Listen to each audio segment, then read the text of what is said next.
Erowid note. Most coricidin contains CPM, chlorpheniramine maleate, which can be dangerous in high doses. See DXM brand warnings for more info. My friend, Bill, and I were going to do DXM together for the first time. He was experienced, but more with the Robitussin side of the field. We would be trying coricidin cough tablets, 30 mg per pill. We bought 3 boxes and split them up evenly, using Gatorade to wash them down. The plan was to take them one at a time every minute until we were done, starting at 7 p.m. We would be watching What Dreams May Come for the stunningly vivid colors and grand theme until we started to feel some heavier effects, and then switch on the CD player and listen to some music a friend recommended for the night. We started taking the pills. Bill had a much harder time of it than I did, for some reason. He says he just hates taking pills. After about 6, I decided to just take the rest altogether. After about 3 more, Bill did the same. He says he now feels it's better to get it over with all at once. Awaiting the experience's start didn't take too long. At about 8 p.m. we both started seeing trails and feeling the monkey on your chest phenomenon, which he told me to expect and to not panic when it happened.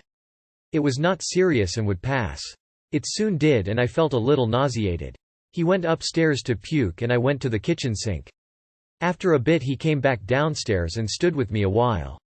We were too unstable to walk back to the living room for a little while, but we finally made it, walking, as we say, like lizards. That is, you sort of furtively sneak around, moving a few steps, regaining your equilibrium, looking around to orient yourself to the surroundings, then move a few more steps, repeating the process until you get to where you want to go. Or think you do. We sat down, each on our own love seat, arranged in an L shape, and started telling each other about what we were seeing. I don't remember much what he saw, but I saw little cutouts of Jimi Hendrix in an army uniform speeding around my line of vision. In fact, they are all I saw, for a while. After a bit, I realized we were both lying down on our couches and something wasn't right. The CD was skipping. I told Bill and he didn't seem to realize what I was talking about. Then suddenly he sprang into action to fix the problem, first trying the remote, then moving up to the player directly. It seemed to take him about an hour to find out how to skip to the next song.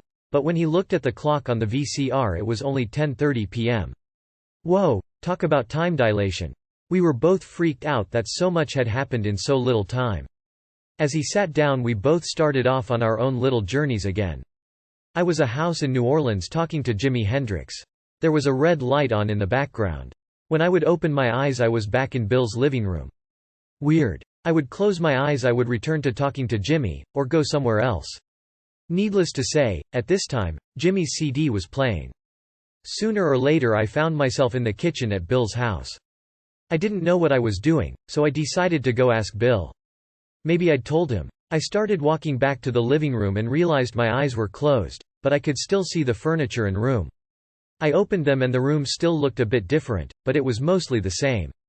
I closed them and kept walking, as this seemed to make more sense. I got to my couch and lay down, soon lost in another world again. Suddenly I was lost. I had to find Bill. I opened my eyes and saw that I was grasping his arm in mine, as in an old-style arm clasp, where we were each grabbing each other's forearm.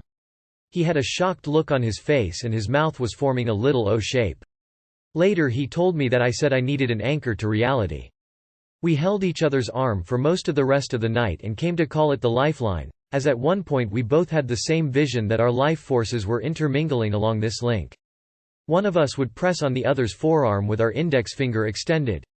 In an echo I would hear Bill ask me, "Did I do that, or did you?" I had to honestly tell him that I didn't know. Our own thoughts seemed to cross this lifeline as well, and occasionally we would lose our own identities and become one.